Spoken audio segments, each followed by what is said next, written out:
very good morning and Jai Hind, my dear friends. I am Pratik sir. Welcome to you in my channel ST Knowledge Point. Today I am here to discuss with you about the key points of ancient India. It means ancient history. So बेटा ancient history में हमको आज की factors के बारे में पढ़ना है. मैंने क्लास 6 का वीडियो बनाया था, उसमें हमने बहुत सारे पॉइंट्स को डिस्कस किया था. बट अब ये जो मैं आपके लिए वीडियो बना रहा हूं, ये हमारे पास की फैक्ट्स है, मेन पॉइंट्स है. आप इस वीडियो को जरूर अंत तक देखें, because you will get a deep knowledge regarding the ancient India, and it is very helpful at the point of the UPSC examination and SSC examination. So, without taking time, I am going to start my lecture.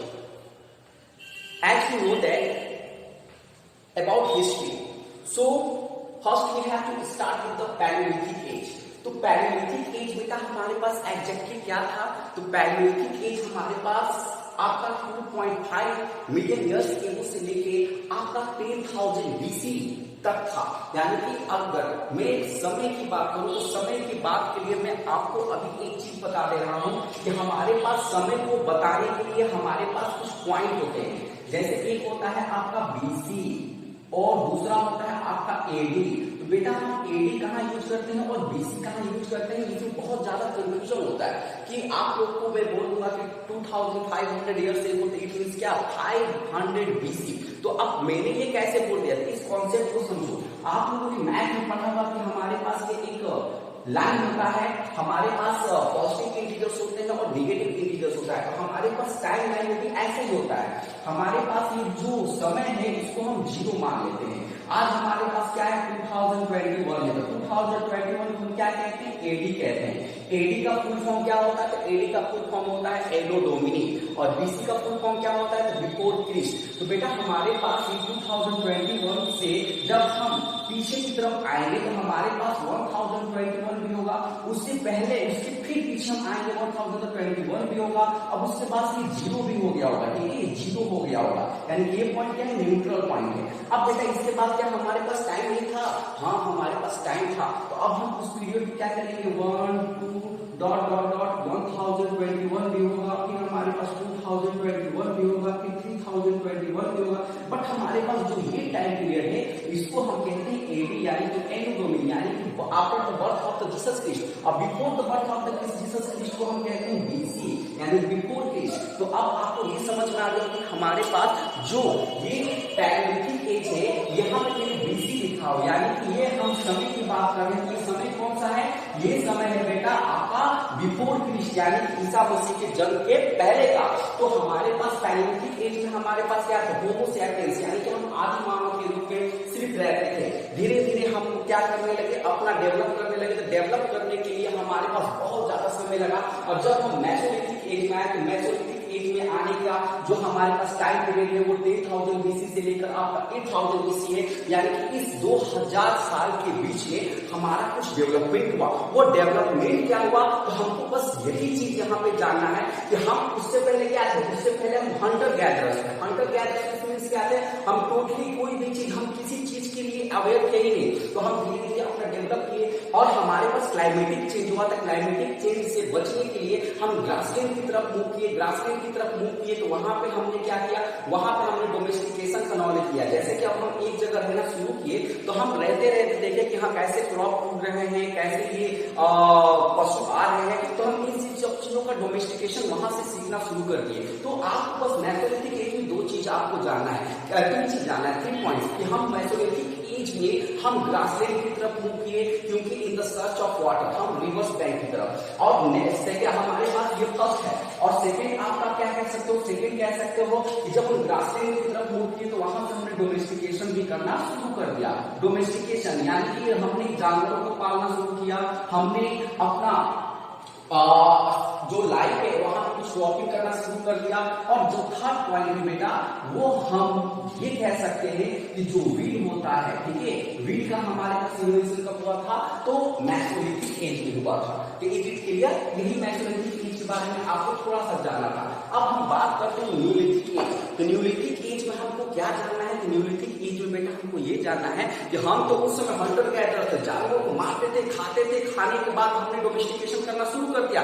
But we did not have the idea to settle our life at one place for a long time in the community. यानी कि उस समय हमारे पास ये knowledge नहीं था कि हम एक साथ एक कम्युनिटी के रूप में एक जगह कैसे सेटल हुए। तो हम न्यूलिथिक एज में यानी कि नवपाषाण काल में हमने ये चीजें सीखना शुरू किया। तो फर्स्ट पॉइंट क्या है? The time period of the Neolithic age 8000 BC to 6000 BC। देखो टाइम पीरियड में बहुत सारा कंफ्यूजन है। मैंने 6th क्लास के भी जब लेक्चर दिया तो वहां पे मैंने आपको बताया था, यहाँ पे कभी कभी जो होता है 2.5 मिलियन BC से लेकर यहाँ पे 12,000 दिया रहता है। बट आपको यहाँ पे कंफ्यूज नहीं होना है। अगर ऑप्शन देता है तो वो ऑप्शन देने के बाद जो आपका मैचिंग ऑप्शन है वो कभी नहीं देगा। ये एक कंफर्म स्ट्रैटेजी है, ये कंफर्म प्लानिंग है, कंफर्म कॉन्सेप्ट है, ठीक है। अब हम सेकेंड न्यूलिथिक की बात करते थे। न्यूलिथिक में क्या हुआ? न्यूलिथिक में तो सबसे बड़ा चीज हुआ था, हमने सेटल्ड लाइफ क्या किया था? स्टार्ट कर दिया था। सेटल्ड लाइफ मतलब कि हम जब ग्रासलैंड की तरफ मूव किए थे तो हम एक जगह रहना शुरू कर दिए थे, और एक जगह रहते रहते हमने डोमेस्टिकेशन के साथ साथ बहुत ज्यादा क्रॉपिंग करना सीख लिया था और कम्युनिटी में रहना शुरू कर दिया। तो हमारा यहाँ पे लाइफ क्या हो गया था? सेटल्ड हो गया था। हम हंटर गैदरर से अब सेटल्ड लाइफ की तरफ मूव कर चुके थे, और सेटल्ड लाइफ के साथ साथ हमने फायर यानी कि हमने आग का भी आविष्कार न्यूलिथिक एज में कर लिया था। तो बेटा न्यूलिथिक एज के बारे में आपको बस इतना ही जानना था। और मेसोलिथिक एज यानी कि मध्यपाषाण काल की बात करेंगे तो वहां पे एक इंपॉर्टेंट पॉइंट होता है कि माइक्रोलिथिक्स क्या होता है। तो माइक्रोलिथिक्स हमारे पास एक ऐसा प्रोसेस होता है जहां पे हम जो टूल्स थे वो बहुत माइनर होते थे, बहुत शार्प होते थे। वहां पे हम स्टोन के साथ साथ जो हमारे पास एनिमल्स बोन्स होते थे उसका यूज करते थे, ठीक है। तो इस तरह से हमारे पास मेसोलिथिक में एक माइक्रोलिथ वर्ड आता है जिसको मैंने अभी एक्सप्लेन कर दिया। तो बेटा हमारे पास पैलियोलिथिक, मेसोलिथिक, नियोलिथिक ये आपको क्लियर हो गया है। अब हमको आज जो इम्पोर्टेंट पॉइंट पढ़ना है वो है आपका इंडस वैली सिविलाइजेशन, जिसको हम हड़प्पन सिविलाइजेशन के नाम से जानते हैं। और also Harappan civilization and Indus valley civilization is known as bronze age civilization. तो सबसे पहले तो मैं ये कॉन्सेप्ट क्लियर कर देना चाहता हूं कि हमारे पास मेसोलिथिक एज है, पैलियोलिथिक एज है, नियोलिथिक एज है, नियोलिथिक सिविलाइजेशन नहीं है। क्लियर है ना? पैलियोलिथिक सिविलाइजेशन नहीं है, मेसोलिथिक सिविलाइजेशन नहीं है। बट यहाँ पे हम सिविलाइजेशन की बात कर रहे हैं। सिविलाइजेशन का मतलब क्या होता है तो मैं आपको एक वर्ड में बता दूं, सिर्फ एक वर्ड में, स्किल्ड। क्या होता है? स्किल्ड मतलब होता है दक्ष, यानी कि जिसके पास योग्यता हो। यानी कि जो हमारे पास इंडस वैली सिविलाइजेशन के लोग थे वो स्किल्ड थे, यानी कि वो सब कुछ जानते थे। तो बेटा अब मैंने बहुत सारे बुक्स को रीड किया है, बहुत सारी चीजों को मैंने स्टडी किया है। स्टडी के बाद मुझे पता चला कि जो हमारे पास आज का समय पीरियड है वो क्या है? हमारे पास अनमैनेज्ड है। क्या है? अनमैनेज्ड। ठीक। अब बेटा अनमैनेज्ड से हमारे पास क्या हुआ? हम अब मैनेज की तरफ जा रहे हैं। क्या जा रहे हैं? मैनेज की तरफ जा रहे हैं। तो बेटा अब हमारे पास आज के समय में हम अनमैनेज से मैनेज की तरफ जा रहे हैं, यानी कि अब हम डेवलपिंग कंट्री हैं, डेवलपिंग से हम डेवलप की तरफ जा रहे हैं, यानी कि अभी हम अनमैनेज हैं, ठीक है। और बेटा अब देखो जब हम बात करते हैं इंडस वैली सिविलाइजेशन का, तो इंडस वैली सिविलाइजेशन में हम क्या देख रहे हैं? ये सिविलाइज्ड है, यानी कि स्किल्ड है, यानी कि पूरी तरह से मैनेज है। तो बेटा इंडस वैली सिविलाइजेशन मैनेज से अनमैनेज की तरफ आया, यानी कि मैनेज क्या था? इंडस वैली सिविलाइजेशन था, ठीक है। और अनमैनेज क्या था? ये वैली पीरियड था, ठीक है। तो बेटा वैली पीरियड क्या था? ये अनमैनेज था, और इंडस वैली क्या था? हमारे पास वो मैनेज था। तो इतना तो आपको बात समझ में आ गया है कि हमारे पास जो इंडस वैली था वो मैनेज्ड सिविलाइजेशन था। क्या था? Managed civilization. तो अब हम इसके कुछ की पॉइंट्स के बारे में बात करते हैं, ठीक है। तो पहला हमारे पास की पॉइंट्स क्या है? तो आप सभी लोग जानते थे कि हमारे पास जो इंडस वैली सिविलाइजेशन का डिस्कवरी हुआ था वह अंडर द ब्रिटिश एरा में हुआ था, अंडर द मॉडर्न हिस्ट्री में हुआ था, अंडर द कॉलोनियल पीरियड में हुआ था। तो हमारे पास जो यूरोपियन आर्कियोलॉजिस्ट थे उनका उनमें से एक एक थे जिनका नाम था जॉन मार्शल। क्या नाम था? John Marshall. तो जॉन मार्शल ने 1921 में किससे, जो हमारे पास इंडियन आर्कियोलॉजिस्ट थे दयाराम साहनी, उनको उन्होंने कहा कि ऑर्डर दिया कि आप यहाँ पे एक्सकैवेशन कर सकते हैं, यानी कि उत्खनन कर सकते हैं। तो दयाराम साहनी ने जब इंडस रिवर 1921, तो 1921 में दयाराम साहनी ने हड़प्पा की खोज की थी। यानी कि हमारे पास जॉन मार्शल यूरोपियन आर्कियोलॉजिस्ट थे, उन्होंने 1921 में दयाराम साहनी को बोला कि आप एक्सकैवेशन कर सकते हैं। तो उन्होंने उत्खनन कार्य शुरू किया और उत्खनन करने के बाद हड़प्पा नामक जगह की खोज की। और बेटा हमारे पास हड़प्पा नामक की खोज की तो हमारे पास जो व्हीलर थे, ठीक है, व्हीलर हमारे पास एक आर्कियोलॉजिस्ट थे, उन्होंने भी यहाँ पे बहुत ज्यादा स्टडी किया था इंडियन सिविलाइजेशन के बारे में जानने के लिए। तो आप कह सकते हो कि Dayaram Sahni discovered Harappan civilization in 1921 under the guidance of the John Marshall. तो बेटा क्वेश्चन क्या है? तो क्वेश्चन यही है कि हड़प्पा की खोज किसने की? तो हड़प्पा की खोज दयाराम साहनी ने की। कब किया था? तो 1921 में किया था। किसके गाइडेंस में किया था? तो जॉन मार्शल के गाइडेंस में किया। जॉन मार्शल कौन थे? तो ये यूरोपियन आर्कियोलॉजिस्ट थे। It is clear. अब हमारे पास जो सेकंड पॉइंट है वो है बेटा आपका जॉन मार्शल। जॉन मार्शल ने 1922 में रखाल दास बनर्जी को बोला कि अब आप जाके दूसरे साइड का एक्सकैवेशन कीजिए, उत्खनन कीजिए। तो वो गए और अब ये कहां पे गए? तो बेटा ये गए इंडस रिवर के पास, ठीक है, इंडस रिवर यानी कि सिंधु नदी के पास। और जब उन्होंने वहां पे उत्खनन कार्य शुरू किया, एक्सकैवेटेड का वर्क शुरू किया, तो उन्होंने देखा कि यहाँ पे तो एक बहुत जबरदस्त तरीके से टाउन यहाँ पे सेटल है, ठीक है। तो उन्होंने उस जगह का नाम मोहनजोदाड़ो बोला। क्या बोला? मोहनजोदाड़ो, ठीक है, मोहनजोदाड़ो। तो बेटा अब एक क्वेश्चन और दूसरा बनता है कि 1922 में इंडस वैली सिविलाइजेशन का किस सिटी का डिस्कवर किया गया? तो मोहनजोदाड़ो किया गया। मोहनजोदाड़ो सिटी का डिस्कवर किसने किया था? तो रखाल दास बनर्जी ने किया था। किसके गाइडेंस में किया था? तो यूरोपियन आर्कियोलॉजिस्ट जॉन मार्शल के, ठीक है। अब हमारे पास जो मोहनजोदाड़ो है उसका डिस्कवरी कब किया गया था? तो 1922 में किया गया था। और आपका हड़प्पा जो शहर है उसकी डिस्कवरी कब की गई थी? तो 1921 में की गई थी। तो बेटा अब इसके साथ एक आती है बात कि हमारे पास जो मोहनजोदाड़ो किस रिवर पे लोकेटेड है? तो वो है बेटा आपका इंडस रिवर पे। हड़प्पा किस रिवर पे है? तो हड़प्पा जो बेटा आपका है वो रावी, ठीक है, रावी नदी यानी कि रावी रिवर पे है, ठीक है। तो ये आपके कुछ की फैक्ट्स हैं। तो बेटा अब एक क्वेश्चन बनता है कि why do we call Indus valley civilization as Harappan civilization? So Harappa was the first city which was discovered by Dayaram Sahani in 1921. Because of that reason, Indus Valley civilization is called Harappan civilization. Is it clear? तो बेटा ये हमारे पास कुछ की facts हैं। अब इस की फैक्ट्स के साथ साथ हम और देखते हैं जो बहुत ही इंपॉर्टेंट है, बहुत ही ज्यादा इंपॉर्टेंट है।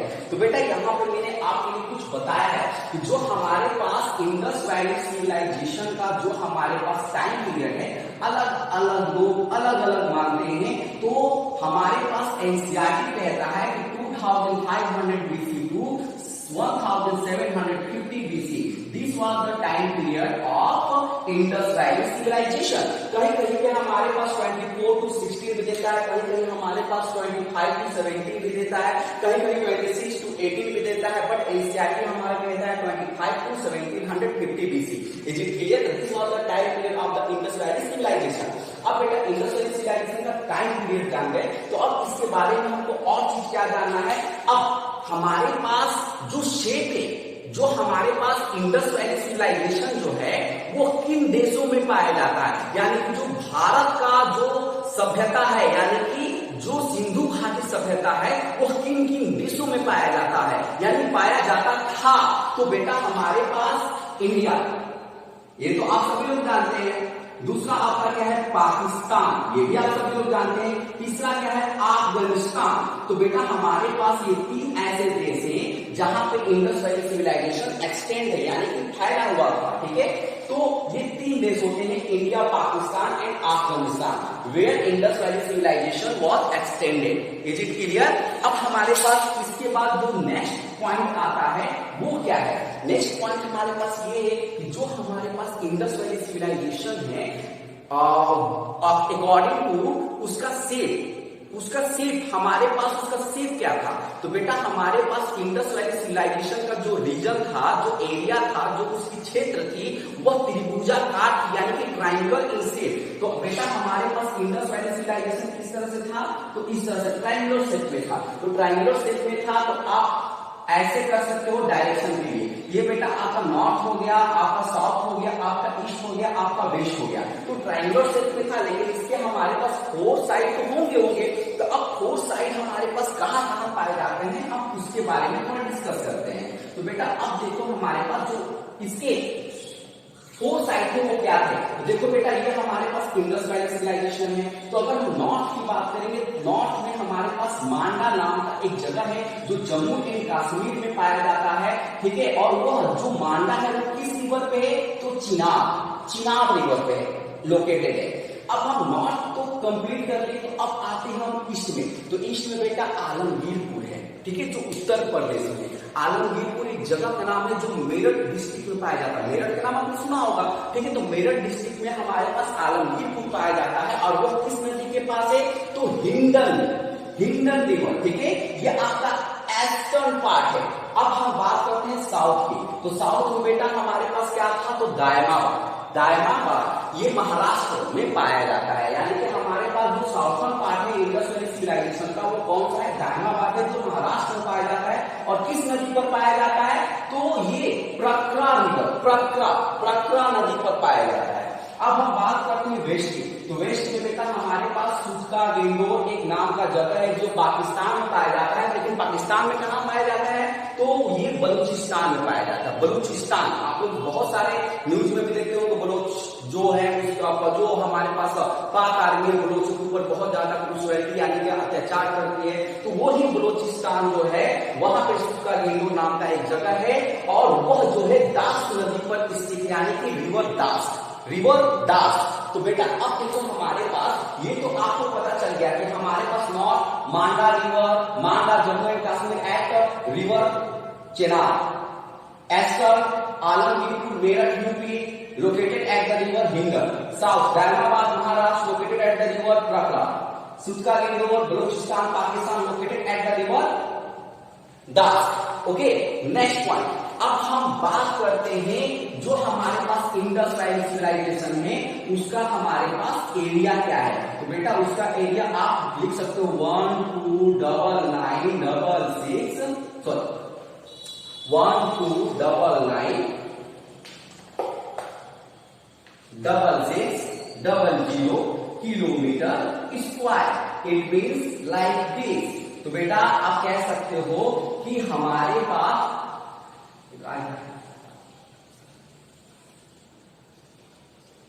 यानी कि 1,29,96,600 किलोमीटर स्क्वायर जो हमारे पास है वो क्या था? किसका रीजन था? किसका था?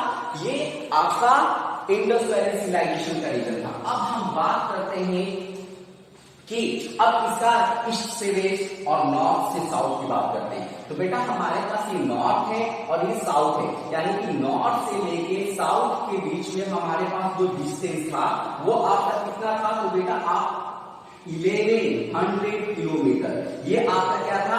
नॉर्थ से लेके साउथ तक का डिस्टेंस था। और जो बेटा हमारे पास वेस्ट से ईस्ट था, वेस्ट से ईस्ट, तो बेटा आप कह सकते हो वेस्ट टू ईस्ट। तो वेस्ट से ईस्ट तक का जो डिस्टेंस था वो क्या था? 1600 किलोमीटर। अब हमारे पास आपको ये पता है कि जो हमारे पास ओशियन, जो हमारे पास अरबियन सी है वो इंडस वैली सिविलाइजेशन से बहुत ज्यादा रिलेट करता है। तो जो हमारे पास समुद्र तट का जो बाउंड्री लाइन था यानी कि इंडस वैली सिविलाइजेशन का, उसका हमारे पास लेंथ कितना है? तो बेटा वो है आपका 1300 किलोमीटर। ठीक है। तो बेटा ये चीज बहुत ही की कॉन्सेप्ट है, आपको याद रखना है। 1300 kilometre is the boundary of Indus Valley civilization with the ocean. Okay, 1600 is the distance between east to west, and 1100 is distance between north to south. और इसके बाद बेटा हमारे पास बहुत इंपॉर्टेंट क्वेश्चन आता है। वो इंपॉर्टेंट क्वेश्चन क्या है? तो हमारे पास बेटा ये है मोहनजोदाड़ो और ये है भैया हड़प्पा। हड़प्पा को खोजा किसने था? तो हड़प्पा को अभी मैंने बताया दयाराम साहनी ने। मोहनजोदाड़ो किसने खोजा था? तो रखाल दास बनर्जी ने। तो बेटा जब इन दोनों टाउन के बीच का डिस्टेंस निकाला गया तो इन दोनों टाउन के बीच का डिस्टेंस कितना है? 483 किलोमीटर। ठीक है, लगभग यहां से हम लखनऊ या लखनऊ से आगे कानपुर की बात करते हैं तो हमारे पास इतना आता है। तो बेटा मोहनजोदाड़ो और हड़प्पा के बीच की जो दूरी थी वो कितनी थी? वो आपका 483 किलोमीटर था। Is it clear? अब एक और इंपॉर्टेंट पॉइंट, आपने एक और हिस्टोरियन का नाम सुना था जिसका नाम है स्टुअर्ट बिनकर। स्टुअर्ट बिनकर ये भी यूरोपियन आर्कियोलॉजिस्ट थे। उन्होंने एक नाम दिया था ट्विंस कैपिटल, जुड़वा राजधानी। और जुड़वा राजधानी यानी कि मोहनजोदाड़ो को भी बोला कि इंडस वैली सिविलाइजेशन की कैपिटल है और हड़प्पा को भी बोला कि इंडस वैली सिविलाइजेशन का कैपिटल है। लेकिन अब जो हमारे पास स्टुअर्ट बिनकर है उन्होंने क्या कहा? उन्होंने ये कहा कि ट्विंस है यानी कि जुड़वा राजधानी है। तो बेटा ट्विंस कैपिटल या डुअल कैपिटल का नाम किसने दिया था? तो Stuart Binkar. Is it clear? तो बेटा हमारे पास ये कुछ की पॉइंट्स है जो आपको हड़प्पन सिविलाइजेशन के बारे में जानना है। तो अब आपको मैं ये बता दूं कि हमारे हड़प्पन सिविलाइजेशन में जो फर्स्ट हमारे पास मेटल था जो यूज किया गया था वो कौन सा था? तो ब्रॉन्ज था, जिसको हिंदी में कांस्य भी कहते हैं, कांसा भी कहते हैं। तो हम हड़प्पा सभ्यता, सिंधु घाटी सभ्यता या कांस्य युगीन सभ्यता, इन तीनों नाम को हम एक ही बोलते हैं, एक ही सभ्यता को हम तीनों नाम देते हैं। इंग्लिश में कह सकते हैं कि Indus valley civilization, Harappan civilization and bronze age civilization. And why we call Indus valley civilization as the bronze age civilization? Because bronze was the first metal which is used in this age, in this civilization. So this civilization was also known as Bronze Age civilization. So all of you get the point? I hope all of you get the point. अब बेटा हम बात करते हैं कुछ और भी की फैक्टर्स की। जैसे कि आप सभी लोग जानते हैं कि हमारे पास जो एंशिएंट हिस्ट्री है बहुत ही मजेदार है, बहुत मजेदार है। तो बेटा अब देखो हम बात करते हैं कुछ जगहों का, ठीक है। तो उन जगहों की हम बात करेंगे तो क्या करेंगे? तो सबसे पहले हम बात करेंगे आपका मोहनजोदाड़ो का। मोहनजोदाड़ो, तो मोहनजोदाड़ो बेटा हमारे पास इंडस वैली सिविलाइजेशन का सबसे हाईटेक सिटी था। जैसे आज के टाइम पे हमारे पास दिल्ली है, मुंबई है, बैंगलोर है, ये हाईटेक सिटी है। तो वैसे इंडस वैली सिविलाइजेशन का सबसे हाईटेक सिटी क्या था? मोहनजोदाड़ो था। और बेटा हमारे पास ये जो इंडस वैली सिविलाइजेशन है इसका हमारे सिमुलेटेनियस कुछ और सिविलाइजेशन थे, दो सिविलाइजेशन थे जो और भी मतलब कि हमसे सिमुलेटेनियस टाइम पे थे, यानी कि हमारे समानांतर थे। एक एंशिएंट इजिप्ट था और एक मेसोपोटामियन था। एंशिएंट इजिप्ट और मेसोपोटामियन हमारे पास दो ऐसी सभ्यता थी जो हम मानते हैं कि हमारी सभ्यता के समकालीन थी, यानी कि जब हमारी सभ्यता थी तो उनकी भी सभ्यता थी। तो ये एंशिएंट सिविलाइजेशन है, but they had written evidence and we did not have written evidence, ठीक है। बस यही हम दोनों में डिफरेंस है। अब हमारे पास बात आती है कि मोहनजोदाड़ो, तो मोहनजोदाड़ो हाईटेक सिटी था। क्यों हाईटेक सिटी था? बेटा आज देखते हो कि हम अपने घर से बाहर निकलते हैं तो गली ऐसे जाकर ऐसे मुड़ जाती है, ठीक है। मतलब हम खड़े रहे हैं और अचानक लिखा रहता है कि danger point, danger square point. भैया डेंजर स्क्वायर पॉइंट क्या होता है? ठीक है, तो डेंजर स्क्वायर पॉइंट है कि आप अपने जो भी आपके व्हीकल से उसकी स्पीड धीमा कर लीजिए, क्योंकि अचानक से कोई आएगा खटाक से मारेगा, आप मर जाएंगे। बट बेटा हमारे पास मोहनजोदाड़ो में ऐसा नहीं था। अगर आप इस कोने पे हैं तो आप लास्ट कॉर्नर को भी देख सकते थे, यानी कि स्ट्रीट पाथ था, ठीक है। यानी कि जो हमारे पास इस समय की जो सड़कें थी वो स्ट्रीट 180 पे थी और एक दूसरे को 90 डिग्री यानी कि राइट एंगल पे इंटरसेक्ट करती थी, यानी कि कोई इंसान यहाँ पे खड़ा है तो यहाँ पे आराम से देख सकता है, कोई इंसान यहाँ पे खड़ा है तो आराम से देख सकता है। तो this was the pattern of the road at the time of the Indus valley civilisation in Mohenjodaro. अब ये तो हमारे पास ये रोड की बात हो गई। अब हम घरों की बात करते हैं तो बेटा घर जबरदस्त पक्के ईंटों के बने रहते थे, लेकिन हाँ ईंट जो यूज किए जाते थे वो एल टाइप के होते थे, आज की तरह नहीं होते थे, वो एल टाइप के ईंट यूज किए जाते थे, ठीक है। लेकिन ये हमारे पास पूरी तरह से क्या था, पूरी तरह से पकी हुई ईंट होती थी और जिसको हम रोड कंस्ट्रक्ट करने में यूज करते थे। अब हम कैनल की बात करते हैं तो बेटा हमारे पास जो कैनल, जो नालियां होती थी, ठीक है, ऐसे जो हमारे घर है उसके आसपास से नालियां निकलती हैं, जहां से हमारे पास जितने भी वेस्टेज होते हैं वाटर, वो वहां से तुरंत स्लिप होके किसी ना किसी पॉइंट पे जाके मिल जाता है। तो उस समय हमारे पास जो कैनल था वो पूरी तरह से क्या था, ऐसे कवर होता था, यानी कि जबरदस्त तरीके से कवर कैनल थे। ड्रेनेज सिस्टम बहुत जबरदस्त था, ड्रेनेज सिस्टम था उस समय, क्लियर है ना। अब उसके बाद हम बात करते हैं ड्रेनेज सिस्टम के बाद कि हमारे पास जो घर थे वह कैसे थे। तो बेटा जो हमारे पास घर थे उनका जो मेन डोर होता था वो back side of the road होता था। और क्यों होता था, तो ये माना जाता है कि वह रोड को प्रॉपर तरीके से क्लीन रखते थे, ठीक है, रखना चाहते थे, जिसकी वजह से वो अपने आप को सेफ रखना चाहते थे। मान लो कोई आ रहा है, कोई जा रहा है, कुछ भी हो सकता है, ठीक है, तो वो पीछे के साइड से, बैक साइड से निकलते थे। ये हमारे पास था। और उसके बाद आज हम देखते हैं कि हाँ वहां पे वाटर पार्क खुल गया, वहां पे वाटर पार्क खुल गया, चलो वहां पे चलते हैं, चलो वहां पे चलते हैं, ठीक है। वैदिक पीरियड में ऐसा नहीं था, यानी कि जब हम वैदिक पीरियड में आए थे, यानी कि हम इंडस वैली सिविलाइजेशन के बाद जब वैदिक पीरियड में आए थे, तो वहां पे हमारे पास ऐसा स्विमिंग पूल नहीं था, लेकिन हमारे पास मोहनजोदाड़ो में स्विमिंग पूल पाया जाता था, जिसको हम ग्रेट बाथ के नाम से जानते हैं, ग्रेट बाथ। तो बेटा हमारे पास जो ग्रेट बाथ होता था वह मोहनजोदाड़ो पाया जाता था।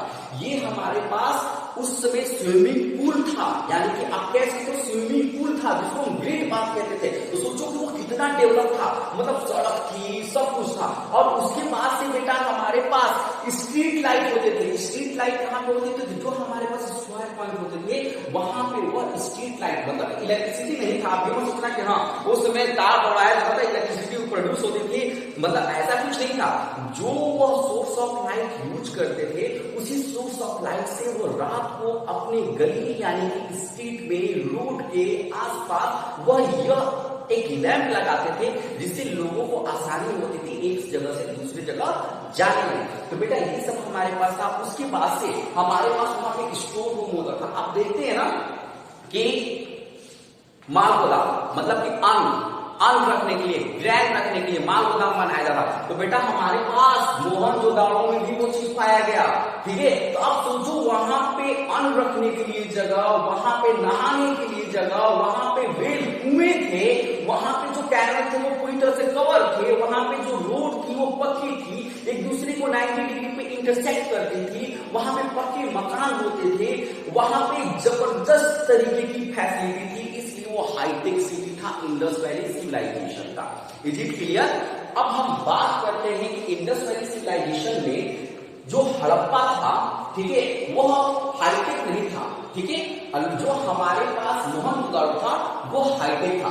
हमारे पास माना जाता है कि जो हमारा इंडस वैली सिविलाइजेशन है, तो हमारे पास लोथल है। लोथल जो भारत में पड़ता है, भोगवा नदी पर पड़ता है, ठीक है। चलो नदी के नाम से सबसे पहले मैं थोड़ा सा एक चीज क्लियर कर दूं कि हमारे पास दिया ये इंडस रिवर है। कौन रिवर है? इंडस रिवर है, ठीक है। तो बेटा इंडस रिवर से हमारे पास कुछ नदियां हैं जो ट्रिब्यूटरी का काम करती है, यानी कि इंडस रिवर की ट्रिब्यूटरी। तो बेटा हमारे पास ये तो भैया इंडस है, इंडस रिवर ही है, ठीक है, जिसको हम सिंधु माता के नाम से जानते हैं। दूसरा है हमारे पास झेलम, चिनाब, सतलज, व्यास,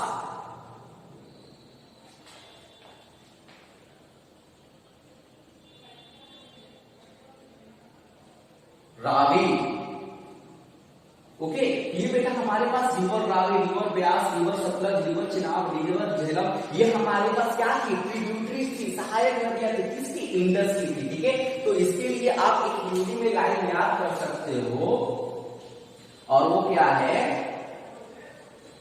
झेल रहा रावी सतह चुनाव पर, झेल रहा रावी सतह चुनाव पर, झेल रहा, झेलम, रहा रावी, सतह सतलज, चुनाव चुनाव।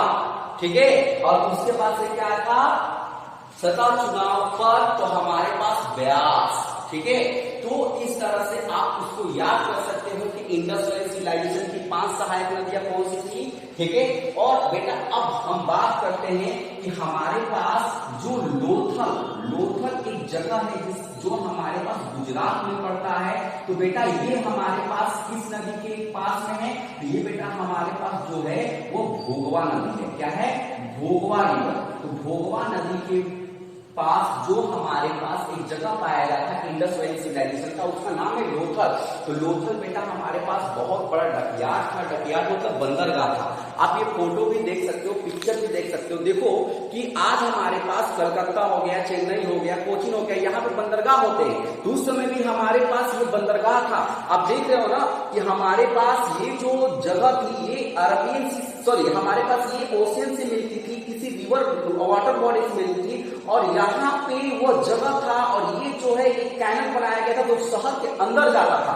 यानी कि जो लोग आते थे यहाँ पे ट्रेड करने के लिए, वो प्रॉपर तरीके से अंदर तक अपने नाव को, अपने शिप को लेके जाते थे, वहां पे उसको प्लेस करते थे, फिर उसके बाद से ट्रेड करते थे, फिर वो बैक हो जाते थे। तो हमारे पास लोथल उस जगह को कहते हैं। अब हमारे पास दूसरा एक बहुत इंपॉर्टेंट है। ठीक है, वो इंपॉर्टेंट पॉइंट क्या है, तो इंपॉर्टेंट पॉइंट आप कह सकते हो कि हमारे पास मोहनजोदाड़ो में जो कांस्य की मूर्ति थी, यानी कि जो हमारे पास नर्तकी की मूर्ति थी वो पाई गई थी। किसकी, नर्तकी की मूर्ति पाई थी। ठीक है, हमारा जो मोहनजोदाड़ो था वहां पे पशुपति भगवान की मूर्ति पाई गई थी, जिसके चारों तरफ 4 जानवर थे। कौन कौन से जानवर थे, तो बेटा हाथी, गेंडा, बाघ और भैंसा, ये 4 जानवर थे। ठीक है, और 2 हिरण टाइप के जानवर उनके पैरों के पास बने थे। ये हमारे पास जानवर पाए गए, मतलब मूर्ति में ये जानवर पाए गए थे। और बेटा हमारे पास बहुत सारे जो फीमेल स्कल्पचर थे वो पाए गए थे, जिसमें एक नाचती हुई नर्तकी की मूर्त थी, एक अपने स्तनपान कराते हुए बच्चे को लिए हुए उसकी मूर्त थी, एक अपने पेट से वृक्ष को निकालते हुए एक फीमेल की मूर्ति थी। ये सब के आधार पे ये माना जाता है कि जो हमारा सिंधु घाटी सभ्यता था, यानी कि जो हड़प्पा सभ्यता था, जो कांस्य युगीन सभ्यता था, जो ब्रॉन्ज एज सिविलाइजेशन था, जो इंडस वैली सिविलाइजेशन था, वह मात्र सत्तात्मक था। यानी कि वहां पे आज मतलब कि मात्र यानी कि महिलाओं की प्रधानता थी, यानी कि स्त्री प्रधान समाज था। ठीक है, यानी कि स्त्रियों का उस समय वर्चस्व था। ये सब चीजें। अब देखो हमारे पास कालीबंगा, कालीबंगा एक ऐसा हमारे पास जगह है जहां पे चूड़ियां पाई गई। कहां पे, चूड़ियां पाई गई, श्रृंगार का सामान पाया गया। कालीबंगा, बंगा यानी कि बैंगल, तो बैंगल से आप कह सकते हो कि कालीबंगा में हमको चूड़ियां मिली थी। अब हम दूसरा बात करते हैं कि हमारे पास लोथल हो गया, हमारे पास मोहनजोदाड़ो हो गया, हमारे पास हड़प्पा हो गया। अब रंगपुर की बात करते हैं, तो रंगपुर राजस्थान में पाया जाता है। तो रंगपुर में धान का साक्ष्य पाया गया था, यानी कि ग्रेन का। तो granary evidence was found in the Rangpur which is located in Rajasthan. कहां पे है, तो बेटा राजस्थान में वो लोकेटेड है। तो हमारे पास ये कुछ ऐसे साइट थे, कुछ ऐसे हमारे पास लोकेशन थे, जो शहर थे, जो के बारे में हमको जानना बहुत ही जरूरी था। तो इज इट क्लियर कि हड़प्पा की खोज किसने किया, मोहनजोदाड़ो का खोज किसने किया, किसके अंडरशिप में किया गया, वह कब किया गया, किसने उनको जुड़वा राजधानी कहा। ठीक है, और बहुत सारी चीजें मैंने आपको अभी बता दिया कि हमारे पास इंडस वैली सिविलाइजेशन का एरिया क्या था, उसका शेप क्या था। हमारे पास नॉर्थ से लेके साउथ क्या था 1100, ईस्ट से लेके वेस्ट क्या था 1600, ओशन बाउंड्री कितनी थी 1300, टोटल एरिया क्या था 12996600 kilometre square. Is it clear ठीक है। अब बेटा बात आती है कि जब हमारे पास इंडस वैली सिविलाइजेशन इतना जबरदस्त था, ये डिक्लाइन क्यों हो गया? यह डिक्लाइन क्यों हो गया, यानी कि इसका पतन क्यों हो गया? तो बेटा इसके डिक्लाइनिंग के जो हमारे पास हिस्टोरियन हैं, अलग अलग अपने कॉन्सेप्ट देते हैं, अपने विचार को देते हैं। अब हमारे पास जो व्हीलर है, जो व्हीलर नाम के हमारे पास एक हिस्टोरियन है, उन्होंने ये बताया कि जो हमारे पास इंडस वैली सिविलाइजेशन है, ठीक है, इंडस वैली सिविलाइजेशन जो है वह इंद्र भगवान की वजह से डिस्ट्रॉय किया गया, मतलब कि खत्म कर दिया गया, क्योंकि उसमें प्रकृति में लोग विश्वास करते थे, ठीक है। अब हमारे पास जो दूसरे हैं मार्शल, वो ये मानते हैं कि हमारे पास जो सिंधु घाटी है, वहां पे सिंधु नदी में बाढ़ आई होगी, और इस सिंधु नदी में बाढ़ आने के कारण लोग अपने आप को एक स्थान से दूसरे स्थान पर लेकर चले गए होंगे। इस तरह से यह सभ्यता धीरे धीरे खत्म हो गई होगी। अब हमारे पास लोथर में यह माना जाता है कि हमारे पास समुद्र को ही काट के एक डकयार्ड बनाया गया था, जिसकी वजह से वहां पे बहुत जबरदस्त तूफान आया होगा, बाढ़ आया होगा, सुनामी आई होगी, और जिसकी वजह से वहां का भी सिविलाइजेशन खत्म हो गया होगा। तो बेटा हमारे पास धीरे धीरे लोग ये भी मानते हो, कुछ लोग ये भी मानते हैं कि इन्वायरमेंट चेंज हुआ था, क्लाइमेट चेंज हुआ था, जिसकी वजह से लोग वहां से चले गए थे, ठीक है। और एक पॉइंट और है, हमारे जो इंडस वैली सिविलाइजेशन था, तो वहां पे जो ट्रेड होता था, वो ट्रेड का सिस्टम क्या था? तो बार्टर सिस्टम, BARTER, ठीक है। तो बार्टर सिस्टम को हिंदी में कहते हैं विनिमय प्रणाली, यानी कि सामान के बदले सामान।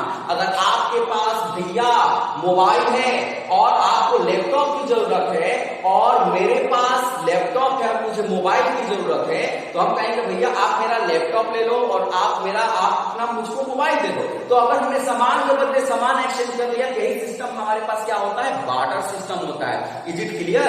अब ये मत कहना कि सर आप तो क्लास में बोले थे, ठीक है, अब आप अपना लैपटॉप मुझे दीजिए और मेरा मोबाइल आप लीजिए, ठीक है। तो भैया ऐसा कुछ नहीं है, मैं बस आपके कॉन्सेप्ट को क्लियर करने के लिए बता रहा हूं कि उस समय के जो लोग थे वो सामान के बदले सामान, क्योंकि उसमें तो RBI था नहीं, उसमें तो SBI था नहीं, ठीक है। तो भैया पैसा कहां से छापेंगे?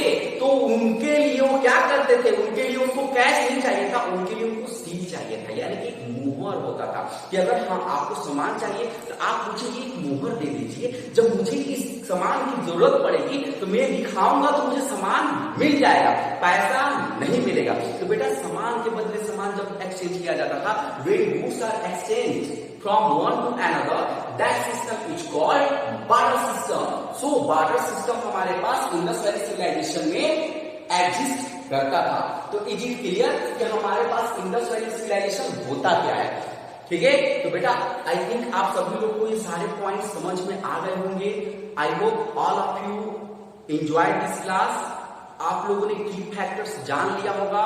तो बेटा आप इस चैनल को लाइक कीजिए, सब्सक्राइब कीजिए। मैं नेक्स्ट वीडियो और भी जबरदस्त लेके आने वाला हूं। I hope all of you enjoy this. Thank you, have a nice day, bye bye.